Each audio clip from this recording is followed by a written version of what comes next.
அன்னைக்கு கடவுள் அளித்திருந்த அற்புதமான ஒரு உலகத்தில் ஒளிவி தெரிஞ்சது ஒரு மனுஷன், ஒரு மனுஷி.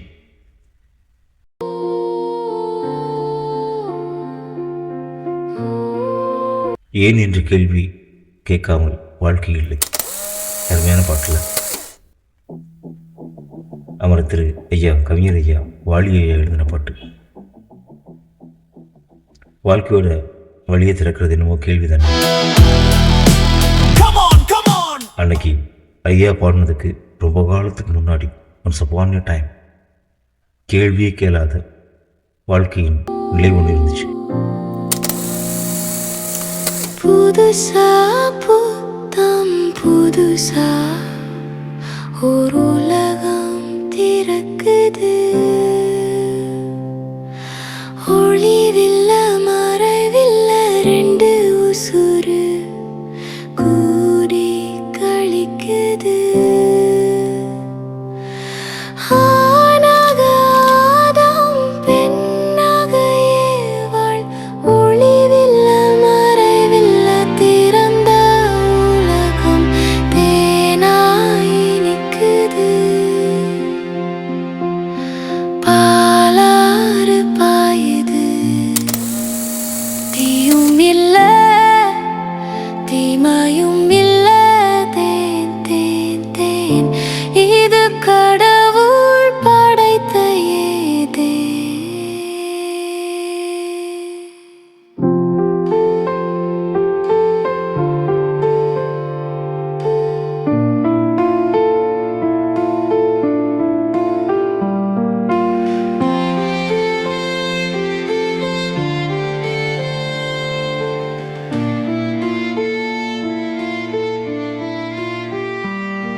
ஓகே, பாட்டும் படமும் பார்த்துட்டீங்க.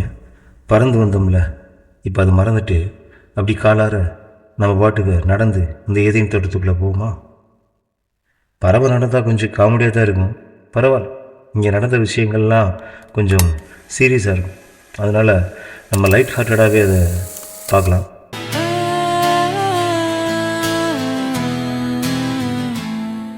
நடையா இது நடையா, ஒரு நாடகமன்றோ நடக்குது. சும்மா நட தெரியக்கூடாதுக்காக பாடினேன். இதுக்கு அடுத்த வரி பாடினா அந்த நிற்கிறாங்க பார்த்தீங்களா ஜோடியா, அவங்கள டீஸ் பண்ணுற மாதிரி ஆயிரும். இந்த வகுப்பேர் எனக்கு தேவையா? அவங்கள டிஸ்டர்ப் பண்ணாமல் அப்படியே இந்த பக்கமாக கடந்து இவ்வளோ அழகான வாழ்க்கை பார்த்தீங்களா? வானமே கூறியா, ஒளிவு மறைவு இல்லாமல் வெட்ட வெளியில் எப்படிப்பட்ட வாழ்க்கை அப்படிலாம் வாழ்ந்துருக்காங்க. இன்னும் கொஞ்சம் நேரத்தில் அது எல்லாம் மாறி இந்த ட்விஸ்ட்டு வேறு மாதிரி திரும்பிடும். இப்போ நம்ம அந்த பக்கம் திரும்பி இந்த சூப்பர் ஸ்டார் பாணியில் சொல்கிறா இருந்தா அங்கே பார்த்தீங்களா, கொஞ்சம் அங்கே பார்க்கண்ணா அந்த மரத்தை பார்த்தீங்களா, அதுதான் இந்த ஏதேன் தோட்டத்திலே கடவுள் வச்ச அழகான ட்விஸ்ட்டு. அந்த பழத்தை பாருங்கள், பார்க்குறதுக்கே சும்மா செவல் சிகப்பாக சூப்பராக இருக்குல்ல. எப்படி ஏவாள் இந்த பழத்தை பார்த்துட்டு சாப்பிடாம இருப்பாங்க? ஆதாம் என்னமோ தெரில, காய் விட்டுட்டு அந்த பழத்தை கண்டுக்கல நினைக்கிறேன். ஆனால் ஏவாள் அந்த பழம் சுண்டி இழுத்துச்சு.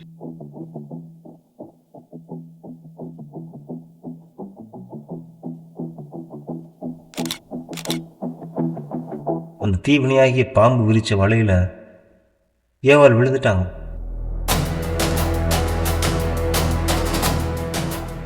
எதிலிருந்து நாம் விலகி இருக்குன்னு நினைக்கிறோமோ அதுதான் நம்மளை ஈர்க்கும் விசையாக திரும்ப திரும்ப நம்மளை இழுக்கும். மணிச்சத்தம் ஏவாளை இழுத்தது. ஏவாள் கனியை புசித்து ஆதாமுக்கும் தர கனி நழுவி ஆதாமின் வாயிலை தொட்டுச்சு. எல்லாருக்கும் முன்னாடி, மனைவிக்கு முன்னாடி, பாவையருக்கு முன்னாடி எதுவும் சொல்லாத கணவான்களின் இன்றைய நிலைக்கு முதல் மணி அடித்து ஆட்டத்தை தொடங்கி வச்சார் ஆதாம் அன்றைக்கு. மறுப்பேதும் சொல்லலை, ஏன் இந்த வேண்டாத வழின்னு கேள்வி கேட்கல. இன்றைக்கி அதான் நடக்குது. ஏனோ தெரியல, தீவினை தன் விளையாட்டை பெண்ணிடமிருந்தே தொடங்குது.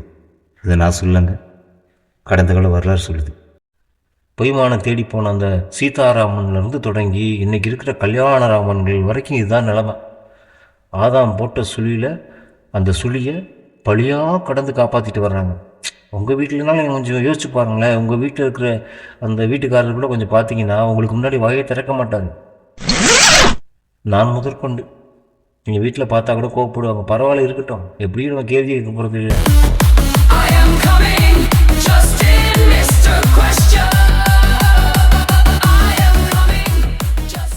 பழம் நழுவி ஆதாமின் கையில் விழுந்தது.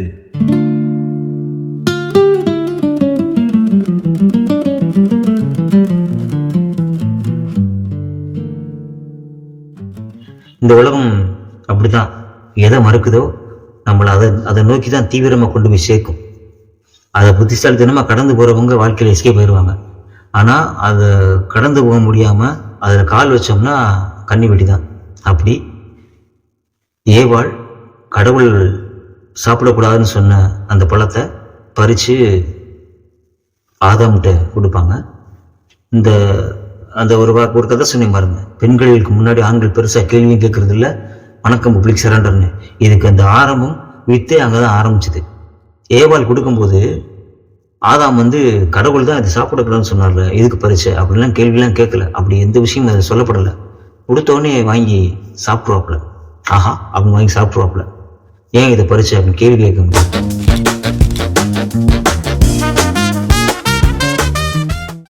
எதுக்கு இந்த பழத்தை பறிச்ச? கடவுள் தான் இந்த பழத்தை சாப்பிடக்கூடாதுன்னு சொல்லியிருக்காருல்ல, ஏன் பறிச்ச அப்படின்னு கேட்டிருக்கலாம். ஆனால் நம்மால் ஆதாம் என்ன பண்ணாரு? ஆதி ஆதாம் கேட்கவே இல்லை. கேட்கவே மாட்டோம். எப்படி கேட்பாப்புல? ஒருவேளை கேட்டிருந்தாருன்னு வச்சுக்கோங்களேன், ஏவாளை மட்டும் அந்த ஏதேன் தோட்டத்தை விட்டு அனுப்பிச்சி விட்டு பழையபடி ஆதாம அந்த தோட்டத்தில் தனியாக சுத்த விட்டுருப்பாப்புல. தனியே தன்னந்தனி. அதெல்லாம் உணர்ந்து வரா என்னன்னு தெரியல ஆதாம்.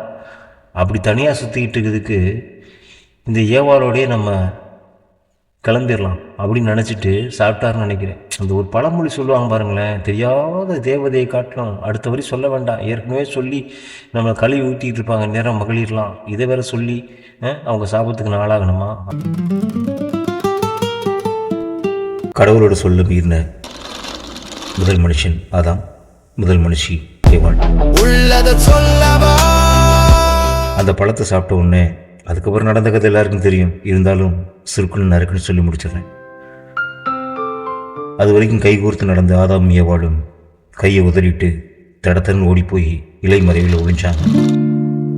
ஓடி ஒளிதலுக்கான அந்த வாழ்க்கையை தொடங்கி வச்சது ஆதாம் ஏவாள். ஒளிதல் தொடங்கிய அந்த முதல் நிமிடம், முதல் நாள் அது. இன்னைக்கு ஓடவும் முடியாது, ஒழியவும் முடியாதுன்னு சொல்கிறாங்கல்ல, எதையும் ஃபேஸ் பண்ணி ஆகணும், எதிர்கொள்ளணும், கடந்து போகணும். அப்படிப்பட்ட வாழ்க்கைக்கு காரணமான ஏவாளுக்கு முதல்ல நன்றி சொல்லணும். இந்த ஆதாம் ஏவாளும் இலையை மறைச்சிக்கிட்டு கடவுளுக்கு முன்னாடி போய் நின்னாங்க. கடவுளுக்கு எல்லாம் தெரிஞ்சது. ரெண்டு பேரையும் ஏதேன் தோட்டத்தை விட்டு நன்மைக்கும் தீமைக்கும் நடுவில் இருக்கிற இந்த வாழ்க்கையோட போராட்ட களத்தில் ரெண்டு பேர்த்தையும் அனுமதிச்சார். இவ்வளோ சீரியஸாக பேசுன அவசியம் இல்லை. லைட் ஹார்ட்டடாக தானே ஆரம்பித்தான், லைட் ஹார்ட்டடாகவே முடிக்கலான்னு தோணுது. எங்கே போகிறீங்க? நீங்க எல்லாம் இருந்த இந்த ஏதேன் தோட்டத்தில் மாதிரி நீங்கள் போகிற அந்த உலகம் அப்படி இருக்காது. வெளியே ஆடு மாடெல்லாம் நிறையா தெரியும். நீங்கள் உடுத்திருக்கிற இந்த இலையாடையை மேய்ஞ்சிரும். அப்புறம் என்ன பண்ணுவீங்க? இந்தாங்க தோலாடை அப்படின்னு சொல்லி தோலாடை கொடுத்து அனுப்பிச்சி விட்டார். அதுதான் கடவுள்.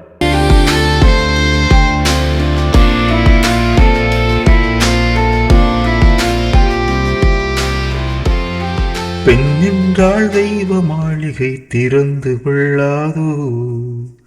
சூப்பர் பாட்டு. பாட்டிலே முடிக்கலாம்னு தோணுச்சு. ஐயா கண்ணதாசன் ஐயா எழுதின பாட்டு. பெண் என்றால் தெய்வ மாளிகை திறந்து கொள்ளாதா. ஆனால் அன்னைக்கு அழகான ஏதேன் தோட்டம் ஒரு மனுஷியால், ஏவாளால் அடைக்கப்பட்டது. ஆவதும் பின்னாலே அழிவதும் பின்னாலே, பெண் புத்தி பெண் புத்தின்னு தொடர்ந்து ஏதோ விஷயங்கள் சொல்லிக்கிட்டே இருக்கோம், பாடிக்கிட்டே இருக்கோம், பேசிக்கிட்டே இருக்கோம்.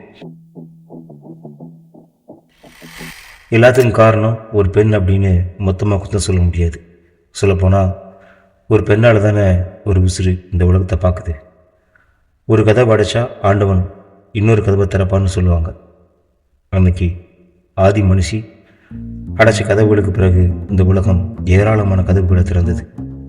இன்பம் துன்பம் நவீனம் உழைப்பு உயர்வு தாழ்வுன்னு எல்லாத்தையும் அறிய காரணமாக இருந்தது ஆதி மனுஷி ஏவாள் தானே. எல்லாம் அறிந்த கடவுள் தெரிந்தே தீமைகளையும் அனுமதிக்கிறார்.